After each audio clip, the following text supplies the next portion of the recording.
¿Quieres regresar tu vida a Él? Conócelo.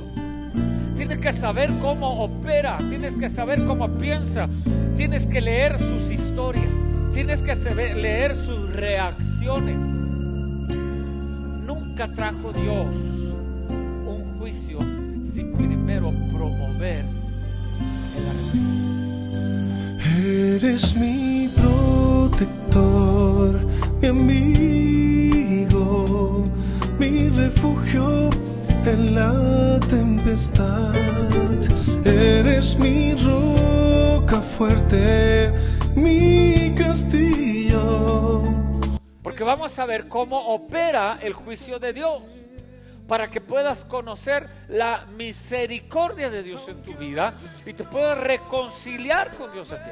Por eso es que Dios no pierde el control, y por eso es que Dios no ha perdido el control, y por eso es que Dios dice: con amor eterno te he amado, por tanto te prolongué, te soporté con misericordia, porque su corazón es misericordia.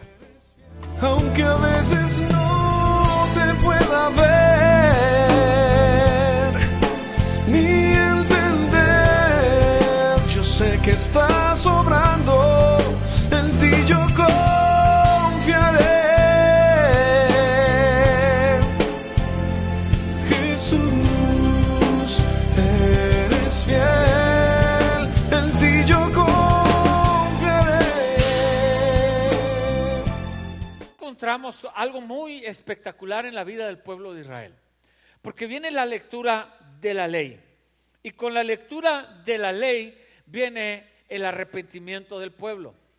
Y lo primero que nosotros vamos a encontrar en este regresar del pueblo de Dios a Dios, del pueblo de Israel a Dios, porque hay un volver. Por eso este mensaje se titula ¿Cómo ponernos a cuentas con Dios? Porque ahora el pueblo de Israel ya reconstruyó las murallas, ya puso las puertas, ya puso los cerrojos, pero ahora tiene que hacer algo que había perdido con Dios, que era la relación con Él. Y entonces lo primero que va a suceder es que ellos van a humillarse, y de eso prediqué el domingo. Solamente estoy haciendo una introducción a la segunda parte del mensaje. Lo primero que hicieron fue humillarse. Lo segundo que hicieron fue el arrepentimiento. Lo tercero que hicieron fue conocer la palabra de Dios, que 3 horas y 3 horas, un servicio de 6 horas. Ya hoy la gente no aguanta tanto, pero ellos aguantaron 6 horas escuchando la palabra, y el resultado fue que cayeron de rodillas delante del Señor adorando. Así que el número 4 es adorar. Cuando tú quieres volver a Dios, tienes que regresar a la adoración. ¿Entiende esto? Tienes que regresar a la adoración que comienza por reconocer quién es Él, quién es Dios. Segundo, lo que Él hizo por tu vida, y entonces postrarte y humillarte delante de su presencia por lo que Él hizo en tu vida. Y nosotros vemos, ya no voy a ir a leer verso por verso, pero que después de adorarlo por la grandeza de Dios, ahora el pueblo de Israel lo va a adorar por haber proveído al padre Abraham y de haberse formado una nación de él. Y luego lo va a adorar por haberlo sacado de la tierra de Egipto en el verso 9. Y ahí lo van a adorar y le dice: tú dividiste el mar en 2, tú los guiaste durante el día por una gran nube, en verso 12, y por la noche con una columna de fuego. Verso 13, tú descendiste a la cumbre del monte Sinaí y les diste consejos sabios, leyes verdaderas, estatutos y mandamientos buenos. Verso 15, tú les diste a comer pan del cielo, hiciste que brotara agua de la peña, y finalmente les diste posesión de la tierra. Hasta aquí culmina en el pasaje un momento de adoración. Atención con esto, porque ahora van a ir a la otra parte, donde ahora van a hablar de la misericordia de Dios. Yo quiero que vayan conmigo al libro de Romanos. Si usted tiene su Biblia, hay algo hermoso aquí. Hoy voy a enseñar. traigo ganas de predicar, pero en realidad voy a estar enseñando Romanos capítulo 2, verso 1 al verso 4, y vamos a conectar estas dos citas bíblicas por lo que el pueblo de Israel va a relatar aquí en en Nehemías 9:16. Leamos primero Nehemías. Dice, pero ellos y nuestros padres, está hablando de sus antepasados, se llenaron de soberbia, ¿ok? Recordemos que ya recordaron que los sacó de Egipto, que les dio el padre Abraham, que les dio protección por el desierto. Ya recordamos que les dio el maná del cielo, que los guiaba con una columna de fuego y una nube. Y ya ellos han adorado a Dios por su liberación. Pero ahora van a entrar a esta otra etapa donde Esdras les dice, pero ellos y nuestros padres se llenaron de soberbia y en su obstinación no prestaron atención a tus mandamientos y se negaron a escucharte. Y se olvidaron de los maravillosos, de los hechos maravillosos que habías hecho con ellos. Al contrario, se volvieron duros y rebeldes. Pero tú, fíjese esta transición que hace aquí, dice, pero tú. En otras palabras, aunque ellos hicieron lo que hicieron, aunque ellos se llenaron de soberbia, aunque ellos se llenaron de obstinación, aunque ellos se negaron a escucharte, pero tú eres un Dios que perdona, eres un Dios clemente y compasivo y no te enojas fácilmente. Cuidado con aquellos que nos andan predicando un mensaje de un Dios airado, enojado, como un padre que anda con el cinto buscando el primer error de su hijo para regañarlo y corregirlo. Ese no es las características de Dios. Que Dios trae juicio, sí, ahorita lo vamos a ver. Pero la manera en que opera Dios, porque el juicio que Dios puede traer a una persona es un juicio inmediato, un juicio a mediano plazo o puede ser un juicio a largo plazo. Y en este caso, Esdras conoce a Dios. Los levitas que están enseñando la palabra aquí conocen el corazón de Dios. Tienes que conocer a Dios. Por eso la Biblia dice, mi pueblo se perdió por falta de conocimiento. Entonces ellos van a experimentar la misericordia de Dios, pero tú eres Dios que perdona, tú eres Dios clemente.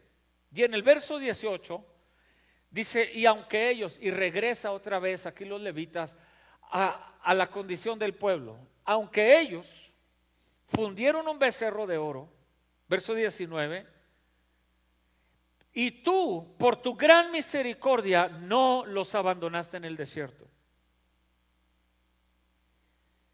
La columna de nube no se apartó de ellos y durante la noche tampoco se apartó de ellos la columna de fuego.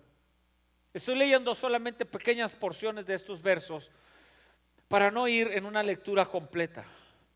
Pero aquí encontramos en el verso 18 otro aunque, como el primero. Aunque ellos se hicieron soberbios, aunque ellos se hicieron contumaces. Ahora en el verso 18, aunque ellos fundieron un becerro. ¿Cuál fue el pecado de Israel? La idolatría, la soberbia. Pero Esdras y los levitas que están escuchando, enseñando la palabra, conocen a Dios. Dice, pero tú, por tu gran misericordia no los abandonaste. Verso 20, les enviaste tu buen espíritu para instruirlos y no les quitaste el maná con que se alimentaban, ni les faltó agua para su sed. Durante 40 años los sustentaste en el desierto y nunca les faltó nada, ni se gastaron sus vestidos, ni se les hincharon sus pies. Pusiste en sus manos reinos y pueblos. Tomaron posesión de las tierras. Les diste tantos hijos como las estrellas de los cielos, así como se lo prometió Abraham, y los guiaste hasta la tierra. Fíjese una vez más, verso 25. Y ellos conquistaron ciudades amuralladas, tierras fértiles, se adueñaron de buenas casas, de todo tipo de bienes, comieron hasta saciarse y disfrutaron de tu gran bondad. Verso 26. Pero provocaron tu enojo, porque se rebelaron contra ti y tuvieron en poco tus leyes, mataron a tus profetas y cometieron actos muy repugnantes. Verso 27, el Dios de justicia. Entonces los dejaste caer en poder de sus enemigos, que los afligieron en gran manera. Hasta ahí vamos a parar. Vamos a analizar un poquito este pasaje y vamos a revisarlo con Romanos, porque hay una dinámica que sigue aquí en el relato los levitas junto con Esdras, que coincide con lo que Pablo escribe en Romanos capítulo 2. Leamos Romanos capítulo 2. Por lo cual dice: eres inexcusable, oh hombre, quien quiera que seas tú, que juzgas. Cuidado con el juzgar. Dios no nos puso por jueces. Dice, pues en lo que juzgas a otro, te juzgas a ti mismo, porque tú que juzgas haces lo mismo. Mas sabemos que el juicio de Dios contra los que practican tales cosas es según verdad. ¿Cuál verdad? Porque aquí está hablando a una persona que juzga. Aquí está hablando a una persona que se atreve a proferir juicios que Dios no ha proferido. Y ahorita estamos en un tiempo que es peligroso, ya da miedo abrir las redes sociales, porque encuentra uno profecías candentes ahí, ¿verdad? Gente hablando de toda clase de juicios y de catástrofes, y que se va a acabar el mundo, y que ya viene una hambruna general, y que ya viene el fin del mundo, que viene un terremoto más grande, que va este coronavirus que va a matar a más millones de personas, y toda una serie de juicios que todavía Dios no ha pronunciado. Y dice la Biblia aquí que no juzgues, porque se ha de juzgar según verdad. Mas sabemos que el juicio de Dios, atención con esto, porque vamos a ver cómo opera el juicio de Dios, para que puedas conocer la misericordia de Dios en tu vida y te puedas reconciliar con Dios a tiempo. Mas sabemos que el juicio de Dios contra los que practican tales cosas es según verdad. ¿Cuál verdad? La verdad de Dios. Tú y yo nunca vamos a hacer que Dios haga lo que nosotros queremos. A veces, claro, se nos antoja que caiga un rayo del cielo y parta una persona por la mitad, ¿verdad? Pero Dios no va a operar así. A veces se nos antoja y Dios y decimos, Señor, ¿por qué no vienes ya ahora mismo? Porque Dios opera según su verdad. Dios opera según sus tiempos. Y aun cuando hay palabras de juicio en la iglesia, en la Biblia, Dios va a traer esos juicios en su tiempo, porque Dios opera según verdad. Algo que tenemos que saber de Dios es que cuando hablamos de sus atributos todos, su poder, su amor, su bondad, su justicia, su presencia, su omnisciencia, su omnipotencia, todos los atributos de Dios operan al mismo tiempo. Dios, cuando obra en justicia, al mismo tiempo está actuando en amor. Dios, cuando obra en ira, al mismo tiempo está actuando en misericordia. Por eso es que Dios no pierde el control, y por eso es que Dios no ha perdido el control, y por eso es que Dios dice: con amor eterno te he amado, por tanto te prolongué, te soporté con misericordia, porque su corazón es misericordia. Esa es la verdad a través de la cual Dios va a juzgar. Dios no va a juzgar de acuerdo a tu verdad, a mi verdad, a la del profeta que salió en YouTube con su verdad. Dios no va a obrar con la verdad del pastor de la esquina o con la verdad del apóstol de aquel país o de aquel estado. Dios va a obrar en su verdad. Por eso es de mayor importancia que lo conozcamos a través de la Escritura. Yo puedo sacar, como lo hacen muchos, un texto bíblico de contexto y agarrar de allí y despotricar profecías vanas. Yo puedo hacer eso cualquiera lo hace. Pero no cualquiera se va a agarrar con la verdad de la Escritura, conociendo la manera en que Dios opera, aún en su juicio, aún en su justicia. Porque no estoy ignorando el hecho de que Dios puede traer juicio, porque lo acabamos de ver en Nehemías. Porque Dios le trajo juicio al pueblo a la humanidad en Génesis 6 cuando trajo el diluvio. Escuchaba a una persona hablar y decir que el hecho de que la Biblia hable del infierno, dice, no me coincide con un Dios de amor. No te tiene que coincidir a ti, es lo que la Biblia dice. Tú no tienes que estar de acuerdo con la existencia del infierno. A Dios no le interesa convencer a nadie de que el infierno existe. Simplemente la Biblia, ninguna persona habló más del infierno en la Biblia que Jesús. Pero si ignoramos o queremos cerrar eso y decir, no, es que no me coincide a mí, yo no puedo imaginar a un Dios que pueda tener a personas en el infierno, porque no puedo imaginarlo. Pues tú no lo puedes imaginar, pero en la Escritura está. Y hay verdades de la Escritura que no podemos entender. En primer lugar, yo ni siquiera puedo entender por qué Jesús vino a morir en la cruz por nosotros. Es incomprensible, tan incomprensible como lo es el infierno. Es totalmente fuera de los parámetros de la lógica del ser humano. ¿Cómo Él, siendo Dios, se despoja a sí mismo para vivir como hombre? Yo eso no lo entiendo. Nada más lo creo y lo abrazo. Y si yo no conozco a Dios, lo voy a acomodar a mi propia verdad. Pero dice que aquí es a su verdad. ¿Cómo opera Dios en su justicia? Y si alguien no quiere creer o no puede creer en un Dios de juicio, un Dios de justicia, pues nada más tiene que leer la Escritura. Para Génesis capítulo 6, Dios está listo para erradicar a la humanidad. Y básicamente la erradica completamente a través del diluvio.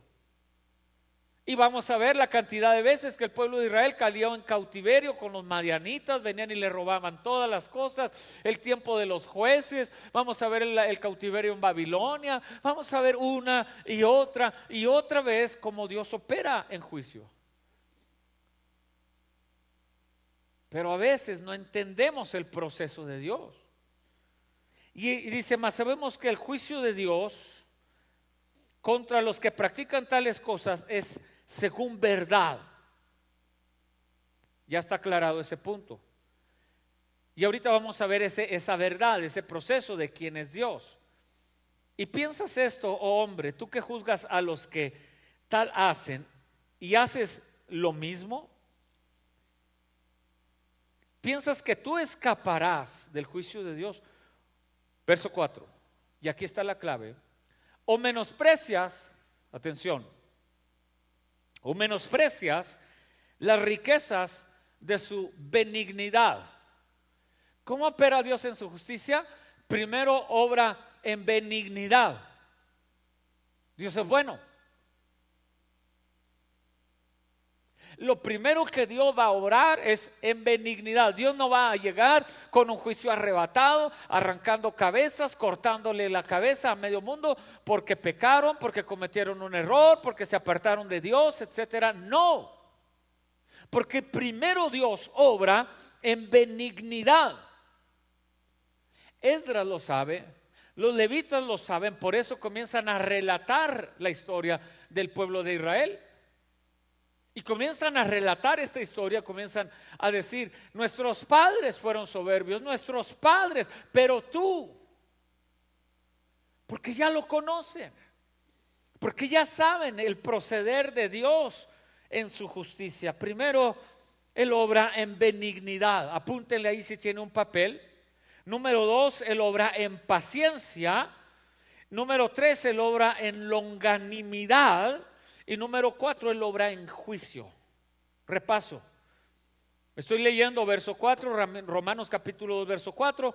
O menosprecias las riquezas de su benignidad, su paciencia y longanimidad, ignorando que su benignidad te guía al arrepentimiento. Dios no se complace en traer juicio. No es como nosotros que a veces corregimos a nuestros hijos con un cinto, con una vara, para satisfacer nuestro propio enojo. Dios va a traer, si es que lo trae, va a traer juicio, pero primero va a obrar en benignidad, va a obrar en paciencia, va a obrar en longanimidad, pero su objetivo y su propósito es el arrepentimiento. Verso 5. Pero por tu dureza y por tu corazón no arrepentido, atesoras para ti mismo ira para el día de la ira y de la revelación del justo juicio de Dios. Justo juicio. Si Dios no fuera por estos procesos, si Dios no se moviera en esta manera, que no obrara primero en benignidad, en paciencia y en longanimidad, entonces no sería un juicio justo. Conoce a Dios. ¿Quieres regresar tu vida a Él? Conócelo. Tienes que saber cómo opera, tienes que saber cómo piensa, tienes que leer sus historias. Tienes que leer sus reacciones. Nunca trajo Dios un juicio sin primero promover el arrepentimiento. Dios invita una y otra vez al arrepentimiento, porque Él obra primero en benignidad, segundo en paciencia y tercero en longanimidad. Las explico. Nehemías comienza hablando primero en el verso 16, pero ellos, nuestros padres, se llenaron de soberbia, etcétera. Verso 26, pero tú,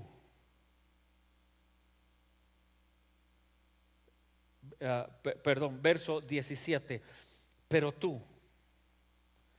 tú eres un Dios que perdona.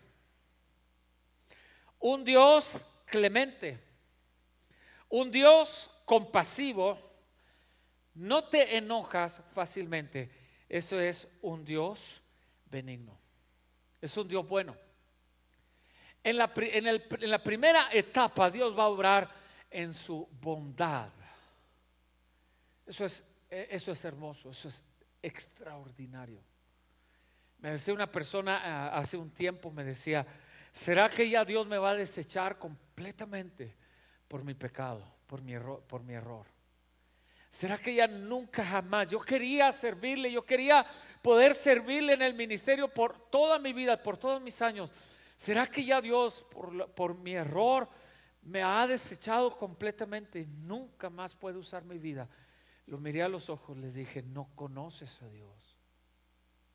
Tienes que conocer a Dios. Dios no es así.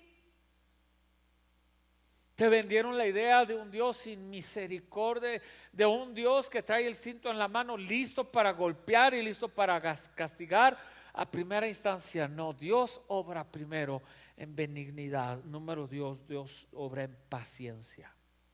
Una cosa es la bondad, otra cosa es la paciencia. El primer paso, Dios va a obrar en amor y en bondad. Dios ama a la persona que está equivocada en su vida, que está enredado en alcoholismo, que está enredado en vicios, que tiene problemas de violencia. Dios ama al homosexual, Dios ama a la lesbiana, Dios ama a esa gente.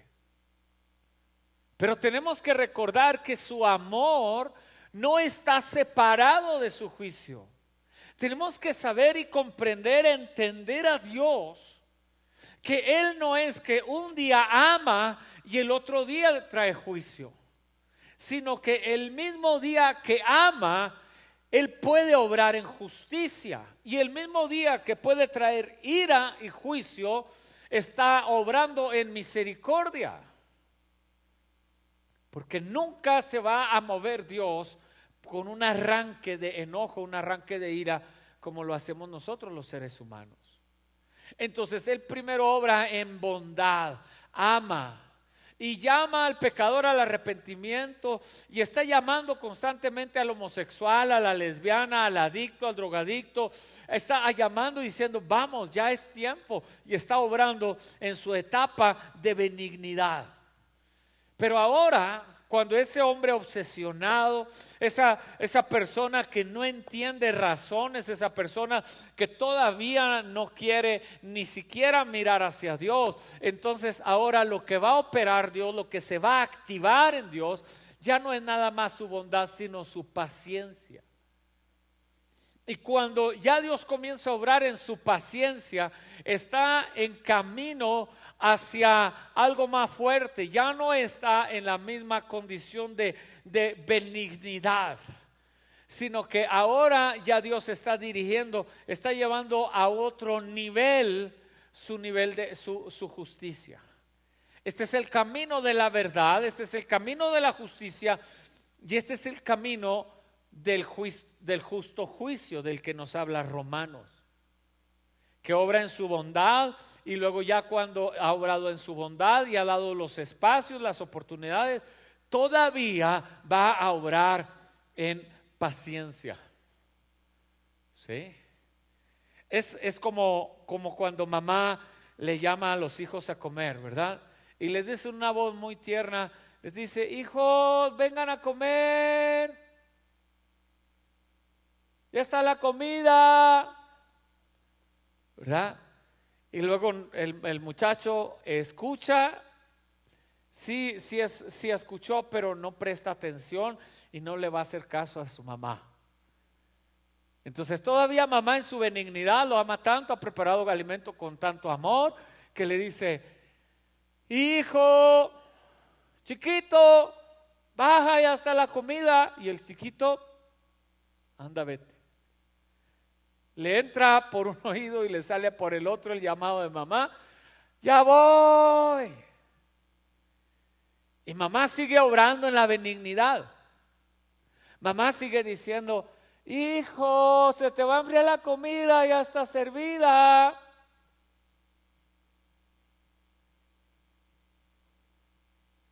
Nada. ¿Qué sigue? Sigue la paciencia de mamá. Hijo, te estoy hablando para que vengas a comer. ¿Vas a bajar, sí o no? Ya se elevó, ya el tono de voz es diferente, ya la actitud es diferente. Ya no es el chiquito: por favor baje mi hijo a comer, ya le dice su comidita, venga. Ya no, ¿vas a bajar, sí o no? Ya déjese videojuego, me tienes cansado y y viene, ¿verdad? Toda la letanía completa. Porque ya el nivel de benignidad ya pasó. El muchachito no hizo caso. Sí, mamá, ya voy, pero nunca bajó. ¿Sí? Pero ahora mamá ya entró al nivel de paciencia. Ya le sigue hablando, todavía no va con la chancla voladora, ¿verdad? Todavía no va a ir al cuarto a abrir la puerta enojado y decir: ¿vas a bajar, sí o no? ¿Verdad? Porque todavía está en la etapa de la paciencia. Y luego viene una palabra que va después de la paciencia, es la longanimidad. La longanimidad es un sinónimo de tolerancia. No usamos esa palabra muy seguido, la palabra longanimidad. Usamos mucho más la palabra tolerante. Es cuando ya Dios ha elevado su relación con nosotros, ya entró a otro nivel. Es el nivel de la longanimidad, es el nivel de la tolerancia. Es el nivel donde revela y dice: mira, con amor eterno te he amado, por tanto te prolongué mi misericordia, porque si no ya te hubiera consumido. ¿Ah?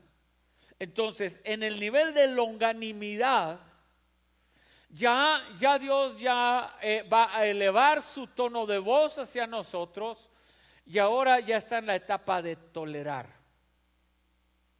Entonces, Dios ama al homosexual, Dios ama al pecador, Dios ama. Sin embargo, en algún momento ya eso ahora es tolerancia, ya no es precisamente un amor en su estado genuino o en su estado más puro, sino ahora es un amor que está en su etapa de tolerancia. Está en la etapa en la que ya Dios está perfilándose a la última, que es la etapa de juicio. Y en el versículo, déjenme lo encuentro, 27, Dios se va a mover a la etapa de juicio. Pero en el 26 explica por qué. Porque se rebelaron contra ti, tuvieron en poco tus leyes y mataron a tus profetas, hicieron actos repugnantes. Tremenda la situación en la que ahora el pueblo de Israel se encuentra con Dios, y ya Dios está en la etapa de la longanimidad. Y en el verso 27, entonces los dejaste caer en poder de sus enemigos, que los afligieron en gran manera. La longanimidad de Dios es el último paso en dirección al juicio de Dios. Pero aún así, ya con esto voy a terminar mi enseñanza en esta noche. Aún así, esa justicia es una justicia restauradora. ¡Wow! Por eso se llama juicio justo, no es injusto. Porque en el proceso de Dios, esa justicia va a obrar para restauración. El arrepentirte, el volver a Dios, en cualquiera de las etapas, tiene de parte de Dios la intención de restaurarte a la fe.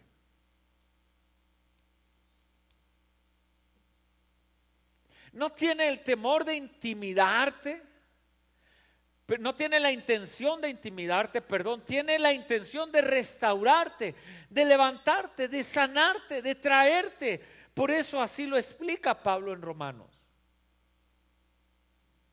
Porque el fin máximo de Dios es la restauración.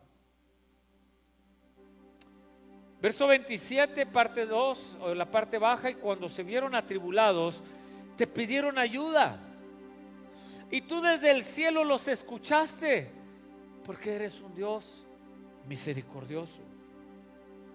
Y les enviaste hombres valerosos para que los liberaran del poder de sus enemigos. Escucha verso 28. Pero una vez más, una vez que estaban en paz, volvían a su comportamiento. Y por eso tú los dejaste caer en el poder de sus enemigos, y ellos volvieron a dominarlos. Ve estos círculos, estos ciclos repetitivos. Verso 28, parte baja: pero volvían a pedirte ayuda. ¡Wow! Y tú desde el cielo te compadecías de ellos y los librabas. Verso 29: y los reprendiste para que respetaran tus leyes. Pero ellos en su soberbia no cumplieron tus mandamientos, se rebelaron, se encapricharon, pero tú les tuviste paciencia por mucho tiempo. Y por medio de los profetas les diste muestras de tu espíritu, muestras de tu espíritu. Pero ellos no quisieron escucharte. Y por eso los dejaste caer en manos de otros pueblos. Verso 31, y aquí termino. Gracias a tu gran misericordia, no acabaste con ellos, ni los dejaste en el desamparo, porque eres un Dios clemente y misericordioso. Qué lindo pasaje. Qué linda esperanza nos da aquí el Señor, aún para el más malo y perverso de los pecadores. Repito, conoce a Dios. Sí es un Dios de juicio. Sí es un Dios de justicia. Sí, pero no llega de la noche a la mañana con el cinto quitado. Es un Dios que sabe ser misericordioso, y así como dice aquí, y aunque ellos entregaron la soberbia, y aunque ellos, tú tuviste misericordia, tú tuviste bondad, tú los amaste, tú tuviste paciencia. Porque el justo juicio de Dios, y voy a repetir lo que Pablo escribe a los romanos, porque el justo juicio de Dios